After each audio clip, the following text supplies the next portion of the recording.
Hey everyone, I'm Christa, UX researcher at Figma, and I'm so thrilled to discuss all things rapid research with you today. Before we even get started, I'd love to first acknowledge my amazing teammates who helped inspire this talk and even the rapid research team. I also want to add that the work I'll be sharing didn't just come from me, it's been a collective effort from this entire team. So, setting some goals for us today. I'm hoping by the end of this talk, you'll first just understand the what. Learn what rapid research even is and how we define it at Figma. Understand the why. Learn why rapid research is valuable to your business outcomes, and I promise some spicy takes in that section. And lastly, understand the how. Learn how to implement rapid research to your own work and to your own programs. At Figma, we've defined the mission of our rapid research team as helping Figmates get rapid feedback on their ideas so they can iterate with confidence. But what does that actually mean, and how can we break it down even further? So first, fast. It's literally in the name, rapid. When you're faced with challenging constraints like strict deadlines, which we all have, you need to think critically about how to approach UX research.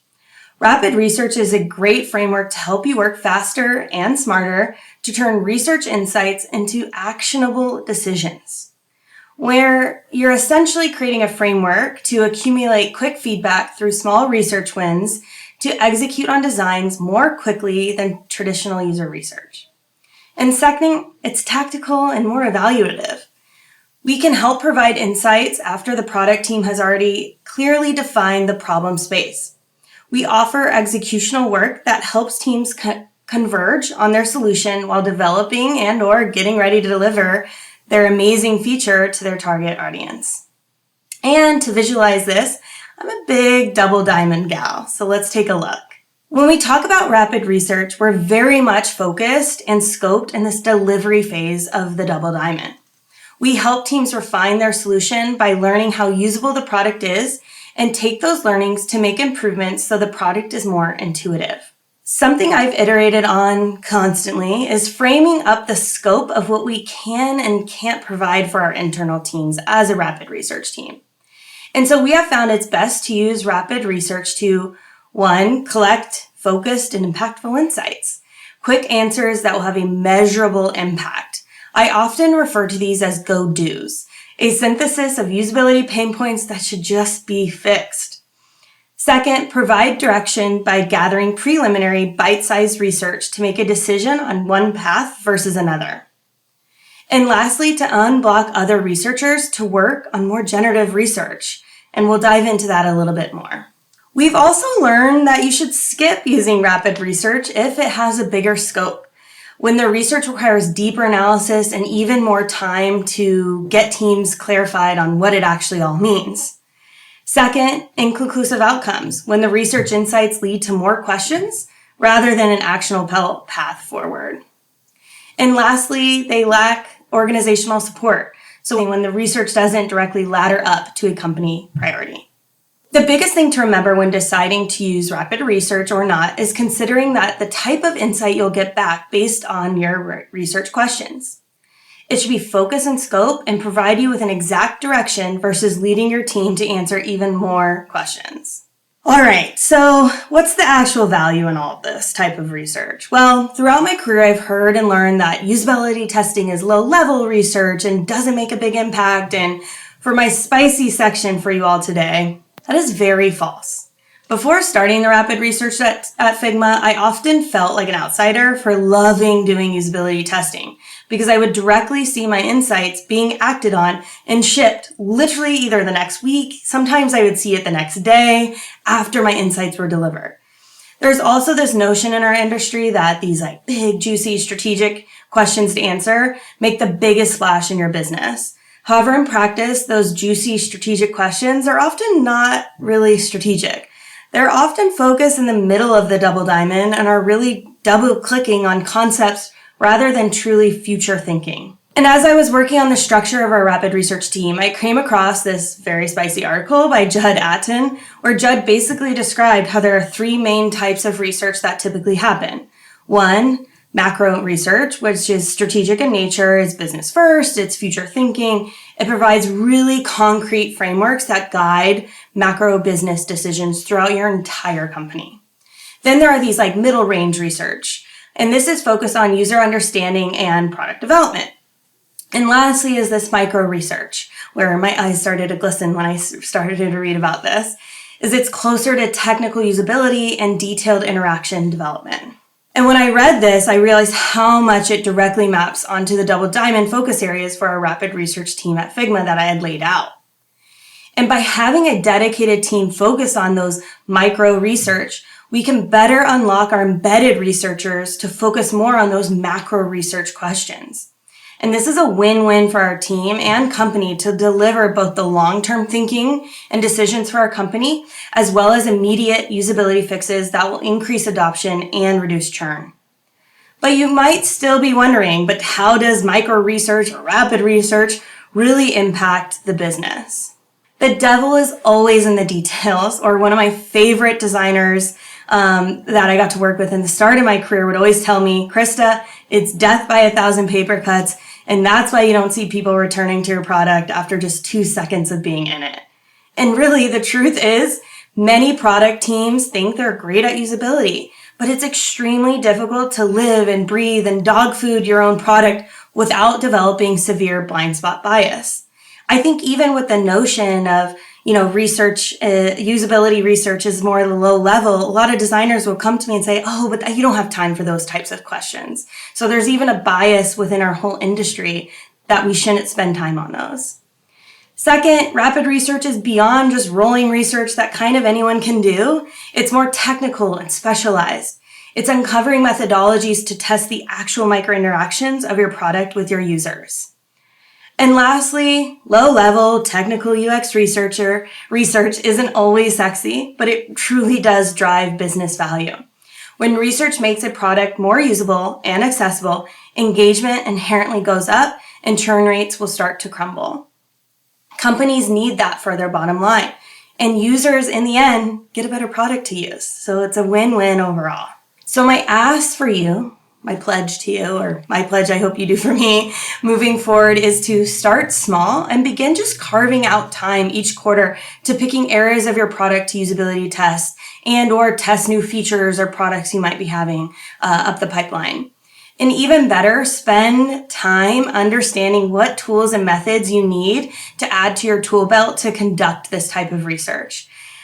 Just very recently, one of my amazing rapid research teammates, Ian, is going to be working on some iPad work. But what is iPad usability and testing micro interactions on an iPad look like in a remote world? How can we conduct this? So Ian is now spending, a bit of this month, really diving in and documenting that process because it's critical for us. And second, a mindset shift to less middle range insights. I've never seen rapid research that couldn't also yield valuable middle range insights. Again, another win-win. By doing rapid research, we have a strong footing for what actually needs to be done in our product, but we can also deliver those kind of fuzzier middle range value at the same time. And just like any other user research framework, building a rapid research framework from the ground up can require several iterations, trust me, over time to get it right for your research needs. Rapid research is also just iterative in nature. It's quite literally what we do. And you can't start doing rapid research just overnight. I tried. The framework requires continuous improvement to streamline each step of your research process. So I thought of building this framework much like building an actual product feature. You have these kind of 4 core pillars or milestones that you need to hit. First, discovery.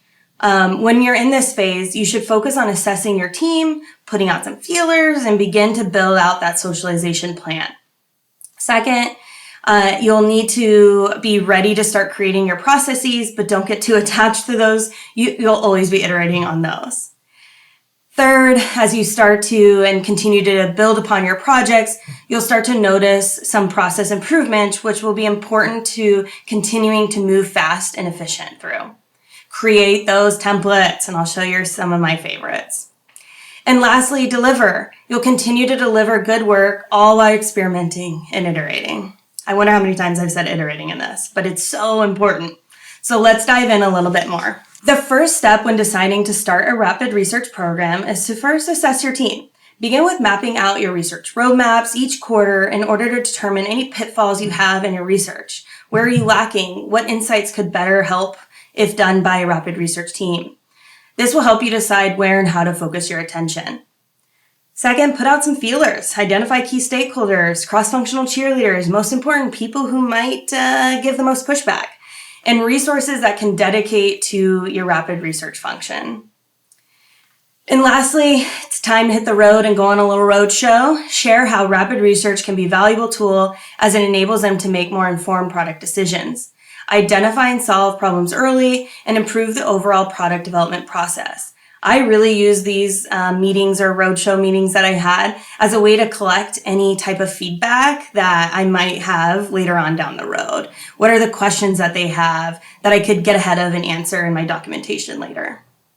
Never not researching. And once you think you've gotten that green light, it's important to start documenting what you learned from your roadshow of conversations. Begin documenting how requests for rapid research will be submitted, how you'll prioritize, and what's expected of your stakeholders. Come up with a process for how each rapid research sprint should be planned, executed, reviewed, and shared. Hint, there's no perfect science to this, and it's constantly evolving. For instance, when I first set out planning the execution of work, I thought it could easily work in a 1-week sprint. On Mondays, I'd look at the Asana rapid research requests that came in, prioritize, and then run intake meetings, plan for the research, work with participant management data on pulling the user list. And then on Tuesdays, I'd focus on the guide, prep my materials and great question, and then launch the outreach. On Wednesdays, we'd wear pink. Well, no, but on Wednesdays, we'd have no meeting Wednesday, so why not fill it with sessions? Following on Thursday, we'd synthesize and finalize our deliverable and turn it around all on Friday, right? It seems really nice in theory, but I quickly learned that our requester stakeholders didn't need the insights that quickly. So why were we self-imposing these unnecessary expectations? We're still rapid, but it looks more like this. This wasn't an overnight mind shift though, because we frequently retro our processes. This was addressed, discussed, and we continue to iterate and improve our balance here. We additionally launched a post-research feedback survey to help track our goals on whether or not research timing met stakeholder timing expectations. One of my favorite parts in this process is to actually start templatizing your processes. So start to log and identify parts of the process that can be templated. How do you allow access for your team and others to get involved? We identified 3 core workflows for not only our rapid research team, but the research practice as a whole. So we've started and prioritized those templates first. You can actually access them yourself by going to the Figma Research Favorites collection on our Figma community site, and I'll drop the link in the chat. And lastly, experiment and iterate. Hold monthly retros to review rapid research projects, to identify any process gaps, craft of the insights output, and whether or not the project actually should have been conducted in the first place. This is one that, or especially early on, is really important to make sure you're kind of going by that framework of those do's and don'ts of rapid research. So remember, just like in product development, build a foundation that helps you prioritize and communicate how you'll execute on your future work. Identify opportunities that align with your business goals and will also allow for bigger bets. And be flexible and willing to iterate your processes and work when necessary. Trust me, this team has been a bit of like my own baby of like nurturing and caring for it. And so when I get feedback, it is a little hard, but all that feedback and willingness to iterate has made the program what it is today. And before we recap everything, I just wanted to share some just personal ahas I've learned and experienced starting this team. Again, iterate always. Your work is iterative and so should you. Don't go too far without taking a step back and checking in. Get feedback on your work and processes and be willing to iterate, learn, and move forward. Celebrate. This work can feel very tiring and is prime for burnout. It's critical to take breaks in your sprints and celebrate those wins. Our team has the best Monday morning ops meeting to reflect and give kudos and share wins with each other. And it really helps us reset and appreciate all the work that we've done and the work we have moving forward.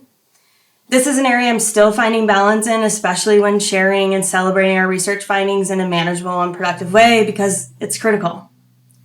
And self-imposed expectations. Personally, I've been in a mindset of just climb, but I've realized the unrealistic expectations I set that aren't fruitful, for myself or for my team.